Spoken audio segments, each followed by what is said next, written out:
Hébreux chapitre 11. Est-ce que si vous n'êtes pas trop fatigué, vous pouvez vous mettre debout, tandis que nous allons lire ensemble ce chapitre, comme je l'ai dit tantôt, qui fait l'apologie de la foi. Je lis pour vous tandis que vous suivez dans votre Bible. Or, la foi est une ferme assurance des choses qu'on espère et une démonstration de celles qu'on ne voit pas.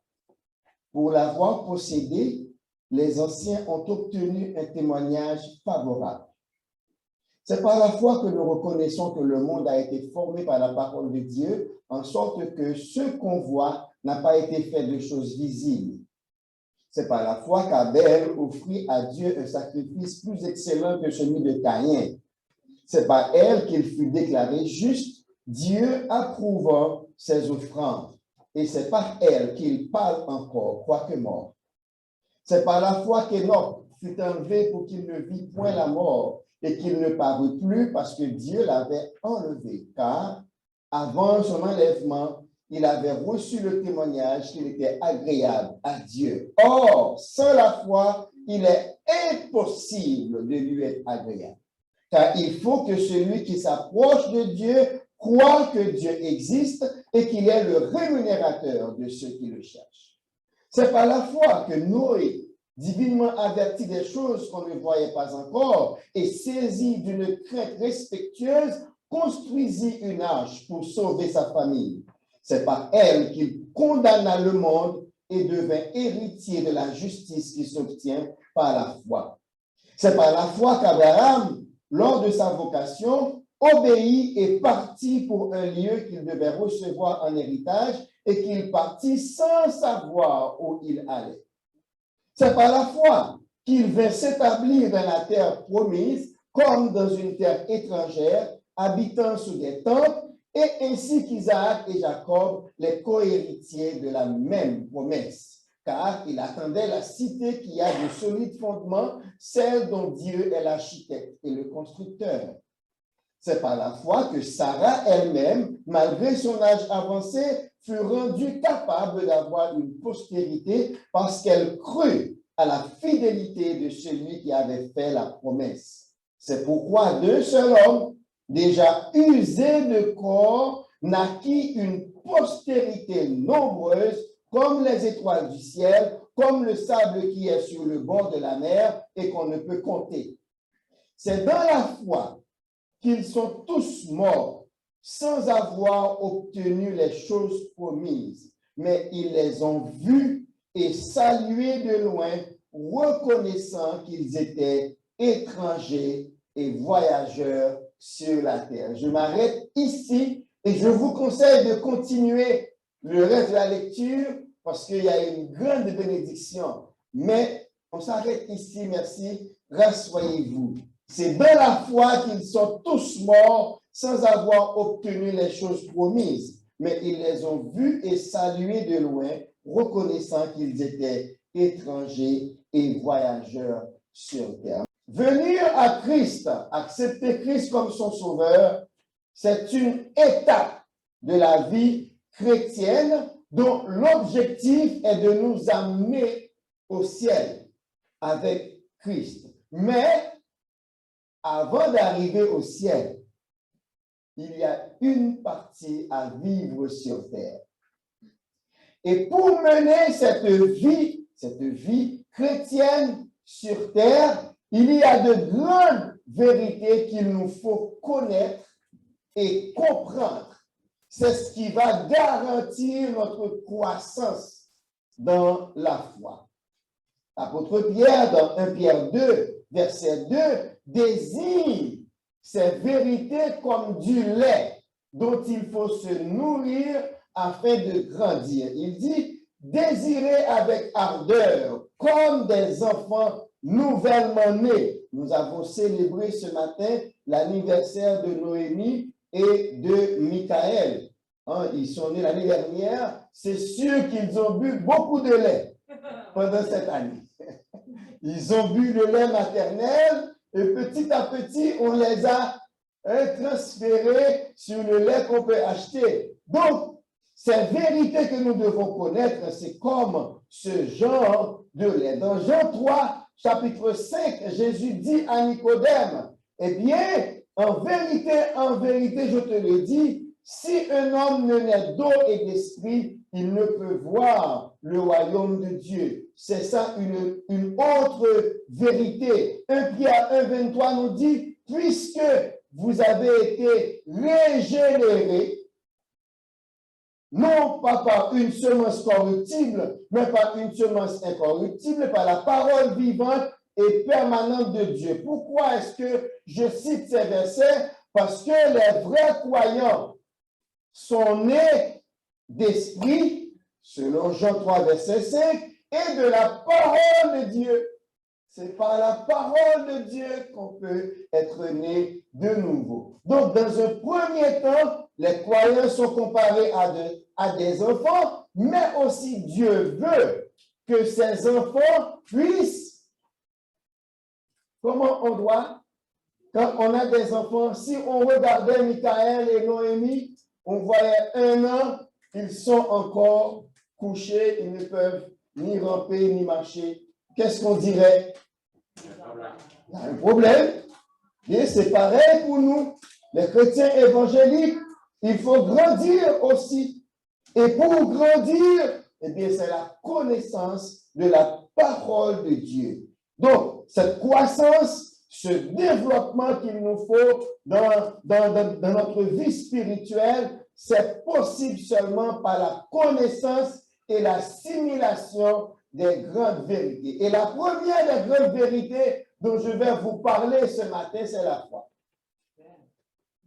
C'est l'une des grandes vérités qu'il faut connaître. Nous allons considérer dans quelques versets la grande importance que la foi revêt dans la croissance spirituelle. Premièrement, la parole nous dit, c'est par la foi que nous obtenons le pardon de Dieu en Jésus-Christ. La foi en Jésus-Christ nous donne l'assurance du pardon, selon Romains 3, versets 25 et 26. C'est lui que Dieu a destiné par son sang à être, pour ceux qui croiraient, victime propitiatoire, afin de montrer sa justice, parce qu'il avait laissé impunis les péchés commis auparavant au temps de sa patience, afin, dis-je, de montrer sa justice dans les temps présents, de manière à être juste, tout en justifiant celui qui a la foi en Jésus.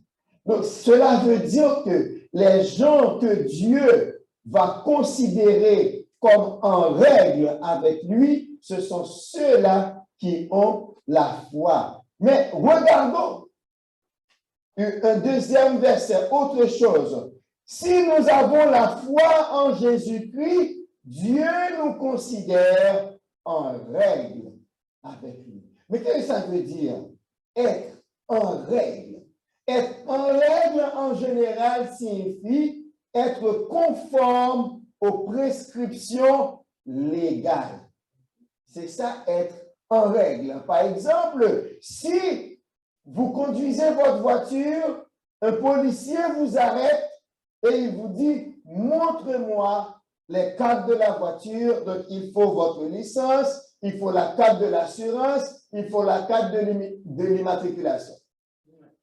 Si l'une de ces papiers, de ces pièces ne sont pas conformes, mettons que par exemple, votre licence, votre permis de conduire serait expiré.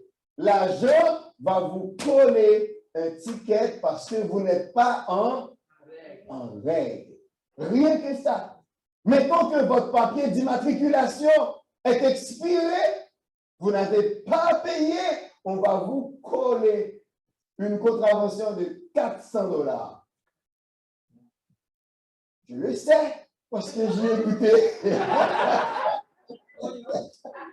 Ça va coûter $400.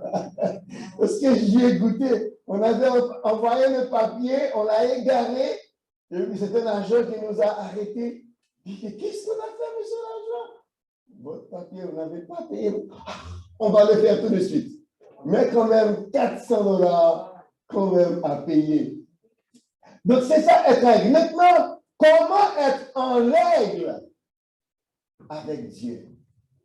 Nous venons de lire que c'est par la foi en Jésus-Christ que nous pouvons être en règle avec Dieu. Sinon, pour être en règle avec Dieu, il faudrait respecter tous les commandements de Dieu. Les 10 commandements et les autres seraient sur nos épaules.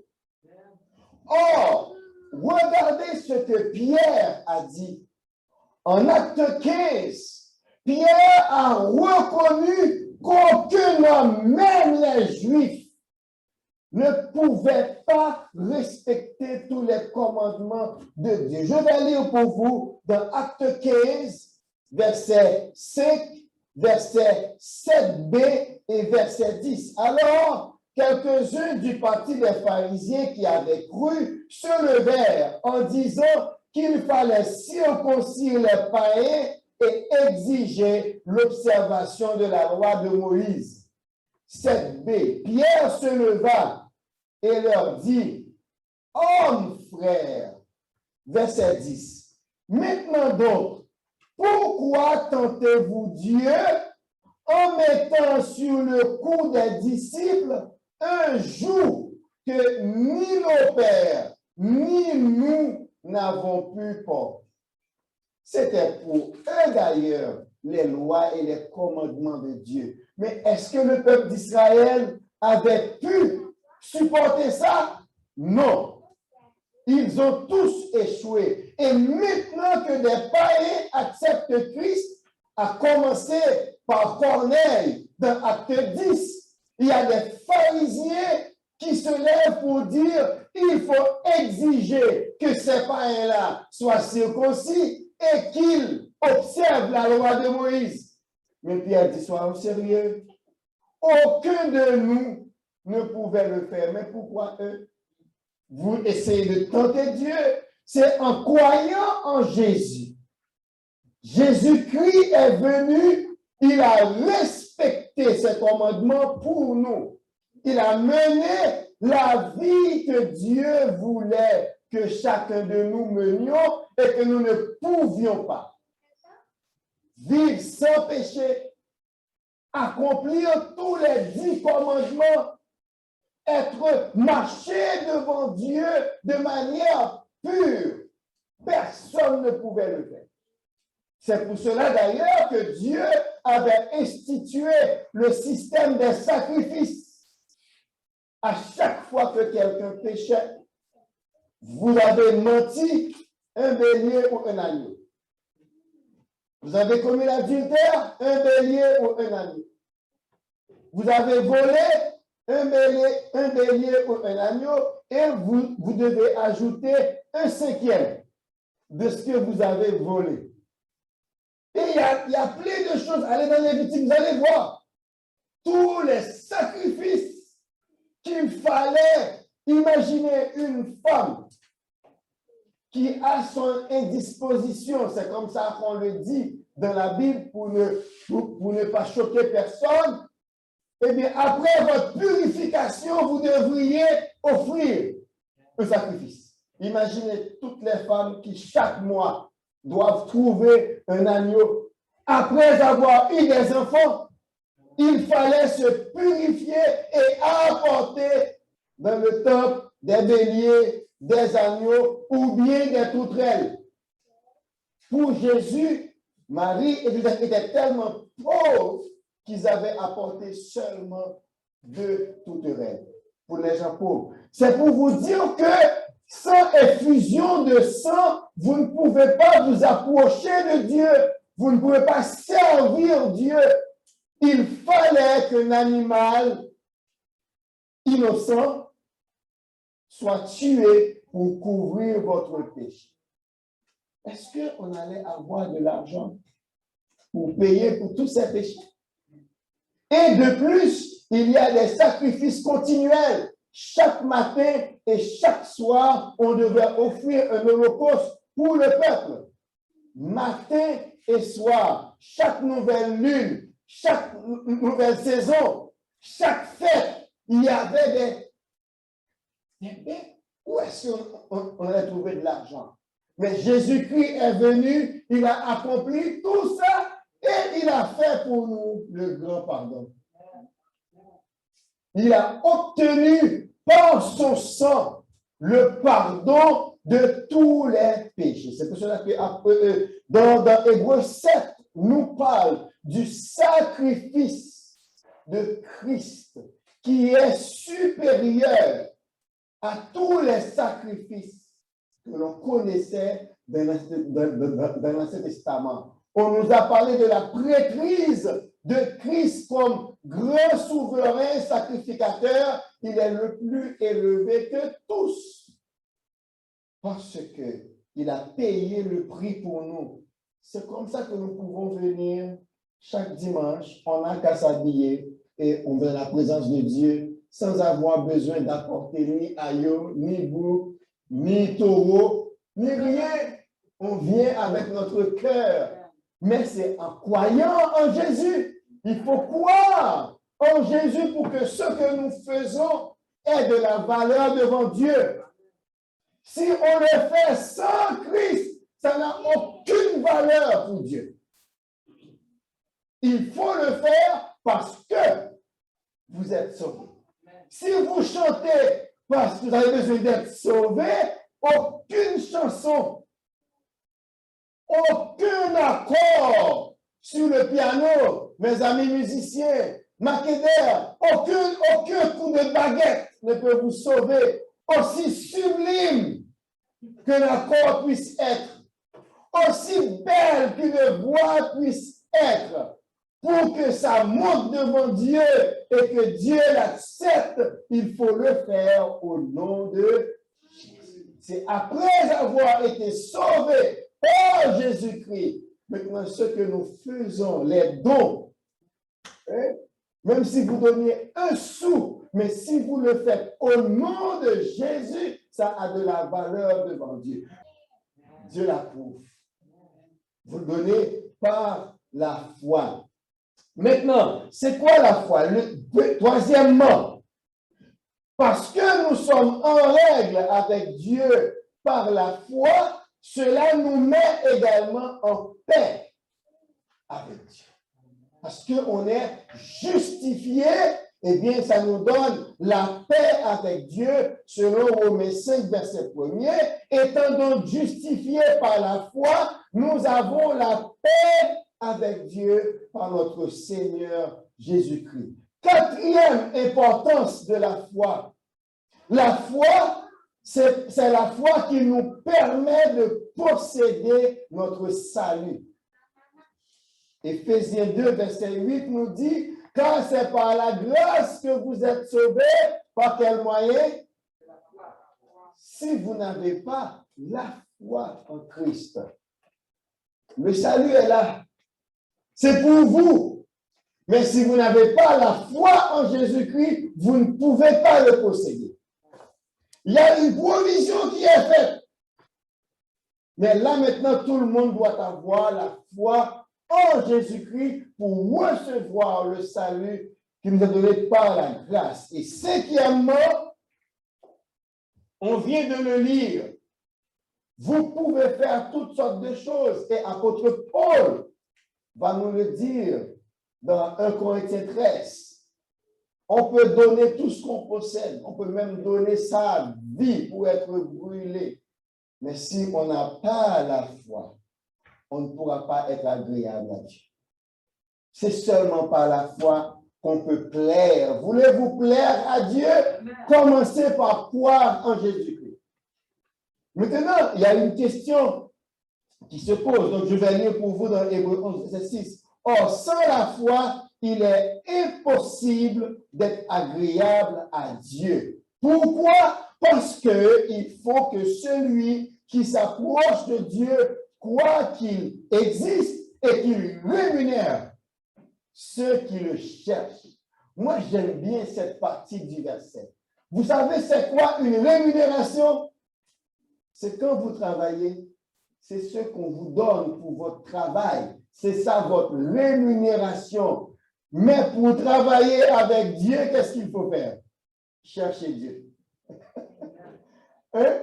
Quand vous cherchez Dieu, Dieu le considère comme un travail que vous faites pour lui parce que vous le cherchez et il vous rémunère. C'est simple. Donc, est-ce que vous voyez tout ce qu'il y a à gagner à croire en Jésus-Christ? Tout ce qu'il y a à gagner, vous cherchez Dieu, ça veut dire, vous priez le matin, vous cherchez la face de Dieu. Seigneur, je veux vous sentir dans ma vie. Seigneur, je veux que tu diriges ma vie. Seigneur, vous priez le Seigneur, vous le cherchez de tout votre cœur. Et puis, qu'est-ce qu'il fait? Il vous rémunère. Il vous donne la vie éternelle parce que vous le cherchez. Ça, c'est très important. Donc, vous comprenez qu'il faut être intelligent pour chercher Dieu. Maintenant, nous allons voir qu'est-ce que la foi. Il faut poser la question, mais qu'est-ce que la foi? Et puis une deuxième question, comment obtenir cette foi? Nous allons répondre à ces deux questions, mais commençons d'abord par dire qu'est-ce que la foi n'est pas. Nous allons vous dire ce qu'est la foi, mais nous allons vous dire également ce que la foi n'est pas. La foi, ce n'est pas l'adhésion intellectuelle à un fait quelconque. Ce que je dis là, c'est une grande phrase. Je vais essayer de l'expliquer. Un exemple. Nous savons que les voitures Ford sont créées par Henry Ford. Mais maintenant, est-ce que cette connaissance fait une différence dans votre vie quand vous devez acheter une voiture? Par exemple, est-ce que vous allez dire, ah, Henry Ford avait créé la première voiture Ford, donc je vais acheter une voiture Ford. Mais non. Il y a plusieurs d'entre nous, ce n'est pas parce que nous savons que Henry Ford a conçu les voitures Ford que nous allons pour autant acheter des voitures Ford. Nous allons acheter la voiture qui nous plaît, soit une Toyota, soit une Honda, soit un Chevrolet, soit une Kia. Donc, on achète toutes sortes de voitures. Eh bien, c'est ça la connaissance ou bien la foi intellectuelle. C'est une connaissance. Il est vrai que c'est Ford qui a fait ça, mais ça n'a aucune incidence sur notre vie. Eh bien, c'est ça la foi intellectuelle.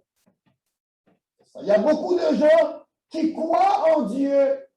Ils peuvent discourir sur Jésus-Christ, mais est-ce que leur conduite est conforme à cette connaissance? Ce n'est pas la foi qui sauve. On est d'accord, par exemple, on peut être d'accord que certains faits soient vrais. On est d'accord que c'est Jacques Cartier qui a découvert le Québec. Il y a un pont, Jacques Cartier. Mais est-ce que quand je me lève le matin, ça a une incidence sur ma vie? C'est ça la foi intellectuelle. On adhère à une vérité. Oui, c'est vrai, mais je ne vis pas en conformité de cette vérité. Cependant, la foi en Christ, c'est autre chose. La foi en Christ. On trouve des gens qui peuvent croire tout ce qu'ils entendent. Il y a aussi des gens qui croient tout ce qui leur paraît merveilleux. Il dit quoi? Ça, ce n'est pas la foi qui sauve, malheureusement. Mais c'est quoi la foi qui sauve? Alors là, on va tomber dans qu'est-ce que la foi qui sauve? Donc, la personne qui veut avoir la foi qui sauve, il y a trois choses qu'elle doit réaliser. Trois choses. Premièrement, elle doit avoir la connaissance des faits que Dieu a révélés aux hommes. La première chose que vous devez avoir, la connaissance des faits que Dieu a révélés aux hommes. Nous voulons de lire que ce n'est pas la foi. Nous savons que la terre a été créée par Dieu. C'est un fait. Amen. Amen. C'est un fait. Nous savons que Jésus-Christ est mort pour nos péchés. C'est un fait. Et qu'il est ressuscité pour notre justification. C'est un fait. Il faut l'accepter. Et c'est seulement dans la Bible que nous pouvons retrouver les faits que Dieu a révélés aux hommes. Deuxième chose que vous devez réaliser, vous devez croire ces faits et les accepter comme vrais. Premièrement, connaître les faits que Dieu a révélés aux hommes. Deuxièmement, accepter ces faits et les croire ces faits et les accepter comme vrais. C'est vérité, véridiquement véridique. Vous êtes d'accord? Donc, et troisième chose qu'il faut faire, il faut accepter ces faits pour soi et croire en Jésus. Il faut les croire. Ce n'est pas un buffet. Il faut vous dire, bon, je vais prendre au moins un, ok, bon, je vais en prendre deux. Mais je vais laisser. Non, non. C'est un forfait. C'est tout ou rien. Ce n'est pas un buffet où l'on choisit ce qu'on prend, mais c'est un forfait, on prend le package. Même s'il y a là-dedans des choses qui ne vous disent rien, que vous n'aimez pas, mais c'est dans le forfait, malheureusement. Comme vous payez pour beaucoup de choses dans votre forfait téléphone, votre forfait télévision, vous payez pour beaucoup de choses que vous n'utilisez pas, mais c'est le forfait. C'est dans le paquet, il faut prendre tout. C'est un forfait. De même que ces trois choses. Parce que il ne suffit pas de connaître, il ne suffit pas de croire les faits de la révélation de Dieu. Il ne suffit pas de les connaître et de les croire. Mais pour être sauvé, il faut placer sa confiance en Jésus et en Jésus seul. Hier, Séverine était témoin d'une discussion que j'avais avec un prêtre. Si vous lisez la Bible bien, vous allez voir que Jésus a deux comportements. Il a un comportement avec les pharisiens, les scribes, avec les sadducéens, tous ceux-là qui se présentent comme maîtres de la loi et qui enseignent, les enseignants. Vous allez voir le comportement de Jésus face à ces gens-là, les pharisiens, les scribes, c'est différent du comportement de Jésus avec le peuple. Vous allez retrouver un Jésus doux, patient avec le peuple. Mais il est très dur envers les enseignants. Et moi, j'adopte le même comportement. C'est le comportement de mon maître. Il enseigne les gens.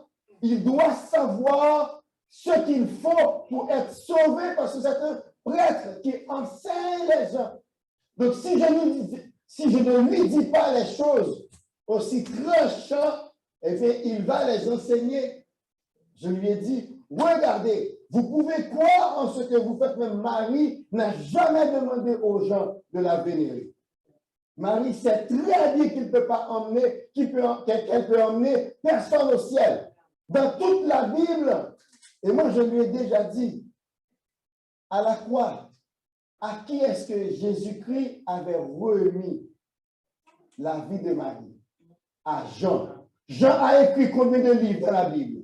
L'évangile de Jean, première épître de Jean, deuxième épître de Jean, troisième épître de Jean, Apocalypse. Bon, ça veut dire que les derniers jours de Marie, c'est Jean qui les a vus. Jean a été avec Marie. Donc, si Marie avait une position élevée dans l'Église, la première personne à en témoigner devait être qui? Il en parlerait dans son évangile, il en parlerait dans ses épîtres, il en parlerait dans l'Apocalypse. Mais qu'est-ce qu'on a vu? Niet. Jean n'a pas parlé que Marie avait une place importante dans l'Église. Il l'a présentée comme une simple servante du Seigneur. Nous respectons Marie, nous la présentons comme modèle de servantes de Dieu qui croyaient en Dieu et dont Dieu s'est servi pour donner naissance à son fils. Mais elle-même s'est dit, je suis la servante du Seigneur, qu'il me soit fait selon sa parole. Et dans son Magnificat, dans son cantique dans Luc chapitre 1er ou chapitre 2, elle a dit, elle a appelé Dieu son sauveur. Elle-même avait besoin de sauveur. Donc, si elle-même a besoin de sauveur, elle ne peut pas en sauver d'autres. Parce qu'elle-même, c'est son sauveur. Donc, c'est ce que je disais à ce prêtre. Si vous mélangez Marie dans l'œuvre du salut, vous gâtez cela. Moi, j'appelle ça facteur Résus. L'évangile de Jésus-Christ, c'est un O négatif. C'est bon pour tout le monde. Si vous vous y connaissez dans les groupes sanguins, le sang O négatif, c'est le sang que tout le monde peut prendre. Que vous soyez A, que vous soyez AB, que vous soyez A+, B+, que vous soyez O positif, ou n'importe quoi, tout le monde peut recevoir un sang de groupe sanguin O négatif. Parce qu'il n'y a pas de facteur Résus là-dedans, c'est pur. Tandis que les autres, lui, il ne peut pas. Quelqu'un de O négatif ne peut pas recevoir tous les sangs. Il peut seulement recevoir du O négatif. Donc, c'est ça l'évangile de Jésus-Christ. C'est la foi en Christ qui sauve. Et dans la foi, il y a deux composants. Il y a la confiance, mais il y a l'attachement. Il faut non seulement faire confiance à Christ pour notre salut, mais s'attacher à lui. Comme Pierre a dit, à qui irions-nous? Car c'est toi qui as la parole de la vie éternelle. Maintenant, pour avoir la foi qui sauve, je vous l'ai dit, il faut connaître les faits que Dieu a révélés aux hommes, croire ces faits et les accepter comme vrais, et troisièmement, accepter ces faits pour soi-même et croire en Jésus-Christ. Et nous avons des exemples. Nous avons des exemples. Dans Jean 5, nous retrouvons le paralytique de la piscine de Bethesda.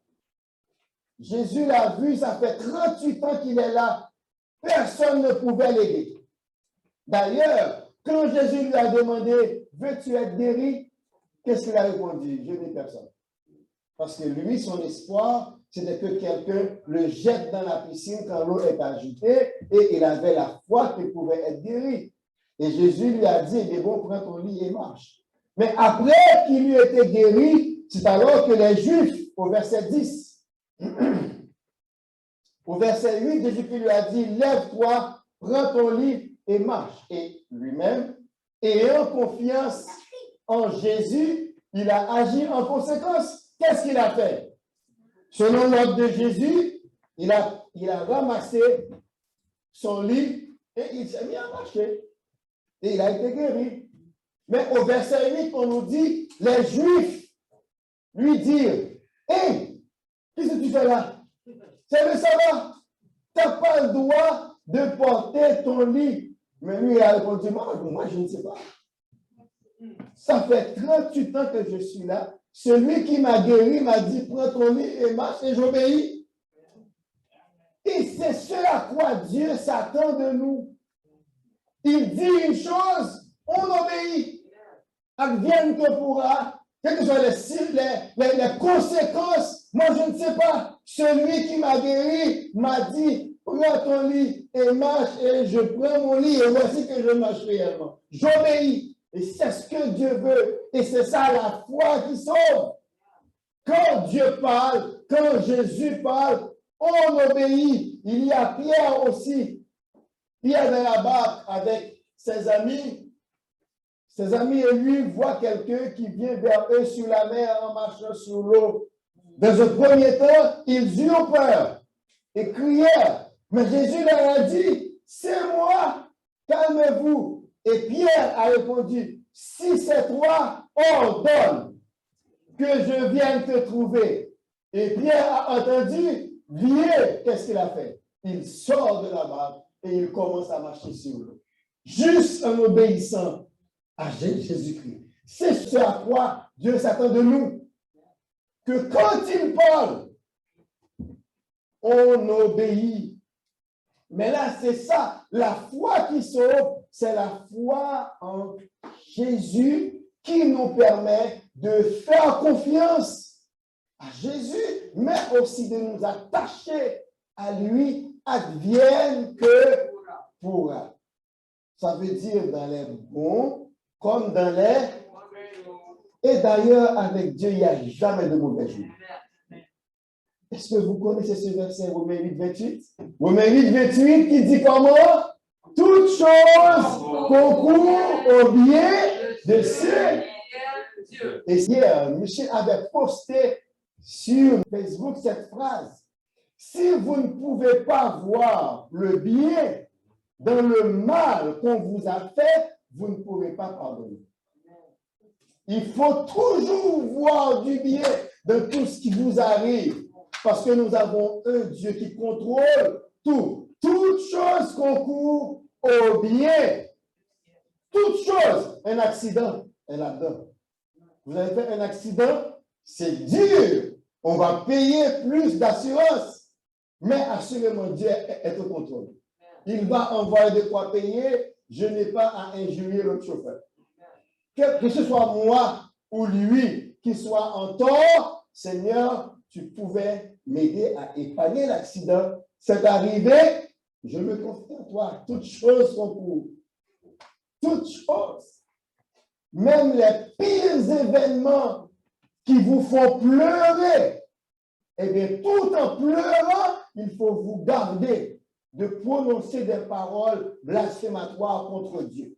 Tout en pleurant, il faut dire, Seigneur, c'est dur. Je souffre. Je pleure parce que c'est dur, mais je sais que tu sais pourquoi.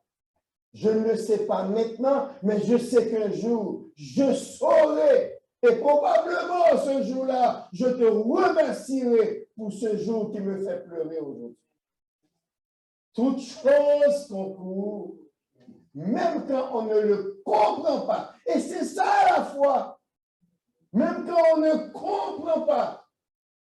On a perdu son emploi, on voit poindre à l'horizon le spectre qu'on va nous chasser de l'appartement parce qu'on ne pourra pas payer. Seigneur, je viens de perdre mon emploi. Je me livre entre tes mains. Je vais habiter là où tu voudras que j'habite. Parce que ta parole dit, toute chose concourt à mon bien. Je ne sais pas pourquoi, mais je me livre entre tes mains. Toi, tu sais pourquoi. C'est ça la confiance en Dieu. Maintenant, comment obtenir cette foi? La foi qui sauve. Comment l'obtenir? Romains 10, verset 17. Il nous dit ainsi, la foi vient de ce qu'on entend. Et ce qu'on entend vient de la parole de Christ. Comment avoir la foi qui sauve? En écoutant la parole de Dieu. Rentrer en contact avec la parole de Dieu. On le fait par des lectures. Hein? On le fait par des lectures. Même si vous êtes sourd maintenant, il y a l'alphabet braille. Hein? Il y a des gens qui peuvent faire des signes pour vous aider à comprendre la parole, la technologie, la technique ont développé. Ça veut dire que tout le monde peut connaître maintenant la parole de Dieu. À moins que vous soyez aveugle et sourd. Si vous êtes aveugle et sourd, c'est Dieu qui va se débrouiller de la manière dont vous allez entrer en contact avec la parole de Dieu. Mais il est dit, la foi vient de ce qu'on entend, de ce qu'on lit, de ce qu'on peut voir, et tout ça vient de la parole de Christ. C'est comme ça que nous pouvons avoir cette foi. La foi qui sauve, c'est par la parole de Dieu. Vous savez, il fut un temps, je me demandais, mais pourquoi dans les services, dans toutes les réunions chrétiennes, il faut toujours un temps pour méditer la parole de Dieu? C'est à cause de ça. C'est parce que c'est la parole qui sauve. La parole vous aide à avoir foi. en Christ, la foi. Et où doit-on placer sa foi? En qui? En Christ. La question se répond par elle-même. Comment on peut le faire? On trouve des femmes et des hommes qui ont placé leur confiance en Christ et comment Dieu les a traités. Matthieu 15, 28, nous retrouvons cette femme cananéenne qui était venue vers Jésus pour sa fille. Elle, c'est une championne, cette femme-là. Elle a connu beaucoup de déboires, beaucoup de problèmes. Dans un premier temps, elle a affronté le silence de Jésus. Imaginez que vous priez, Dieu ne vous dit rien. Le silence. Dans un deuxième temps, elle a affronté la persécution des disciples. Seigneur, chasse-la, car elle crie trop derrière nous. Chasse-la. Un troisième temps, elle a affronté la parole négative de Jésus qui lui a dit qu'elle n'est pas admissible. Je n'ai été envoyé qu'aux brebis perdues de la maison d'Israël. Quatrième obstacle, le mépris. Il n'est pas bon de donner la nourriture des enfants aux petits chiens. Et là, elle vient se jeter devant le Christ. Les petits chiens mangent les miettes qui tombent de la table de leur maître. Je peux ne pas être admissible à la grâce de Dieu, mais seulement une miette. Et là, après le septembre, Jésus a dit, ok madame, votre foi est trop grande. Je ne peux rien faire d'autre. Allez chez vous, qu'il vous soit fait selon votre foi. Vous avez une foi très grande. Il y a aussi l'officier romain qui a dit à Christ, je ne suis pas digne que tu rentres chez moi.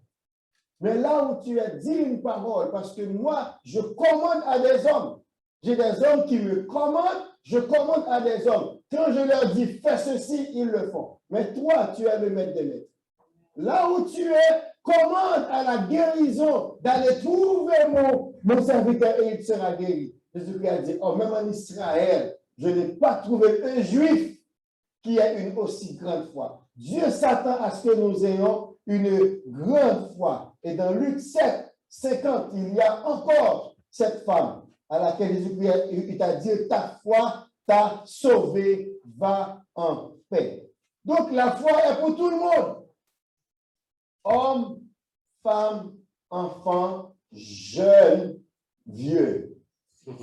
C'est cette foi qui sauve. Et ce que j'ai à vous dire ce matin, si vous ne pouvez être sauvé que par la foi, qu'attendez-vous pour venir à Christ? Qu'attendez-vous? Est-ce que vous sentez que votre foi vacille? Parfois, vous êtes au top, parfois, vous êtes down. Parfois, vous êtes sur une hauteur, mais parfois, votre foi est très basse. Mais ce qui importe, c'est rester attaché à Christ. Si c'est par la foi que vous pouvez être sauvé, or, si c'est la foi en Christ, Christ vous est admissible ce matin. Vous pouvez avoir cette foi si seulement vous dites, Seigneur, je veux t'avoir. Seigneur, je veux m'attacher à toi. Seigneur, je veux ne vivre que pour toi. Et accepter Christ, reconnaître aussi que seulement le sang de Christ peut vous sauver. Vous ne pouvez rien faire pour votre péché vous-même. Seulement le sang de Christ peut vous laver. Seulement par Christ, vous pouvez être en règle avec Dieu. Personne ne peut être en règle avec Dieu de par ses efforts. Vous pouvez faire tout ce que vous pouvez, mais vous n'arriverez jamais à être agréable à Dieu. C'est seulement en plaçant votre confiance en Jésus. Est-ce qu'il y a parmi nous, même quand vous êtes à l'église, ça fait longtemps, est-ce qu'il y en a parmi nous qui voudraient ce matin renouveler leur foi, renforcer leur foi en Jésus-Christ? Est-ce que parmi ceux qui sont sur Zoom, il y en a qui voudraient raffermir leur foi en Jésus-Christ? Donc, nous aimerions que ce matin soit votre matinée, où vous réalisez que sans Christ, vous n'êtes rien, parce que c'est seulement en Christ que vous pouvez avoir l'espérance du salut éternel. On va se mettre debout j'aimerais qu'on puisse entonner, entends-tu, Jésus t'appelle, viens au pécheur, il t'attend. À cette voix si fidèle, tu résistas trop souvent. On se met debout, juste on donne le temps à ceux qui voudraient se consacrer à Christ, à ceux qui voudraient donner leur vie à Christ, qu'ils puissent le faire. Vous pouvez le faire là où vous êtes, ou bien vous pouvez demander l'aide de quelqu'un pour vous aider à aller vers Christ. Vous pouvez le faire par vous-même, vous priez de votre cœur et vous prenez votre décision vous-même, ou bien vous demandez à quelqu'un d'autre, à un frère, à une sœur de vous aider. Si c'est votre cas, eh bien, ne laissez pas passer la semaine, ne laissez pas passer la journée. Appelez quelqu'un que vous connaissez qui sert le Seigneur. Il peut prier pour vous et vous aider à cheminer vers le salut, vers la foi en Jésus-Christ. On chante le couplet, après ça, je peux vous terminer. Entends-tu?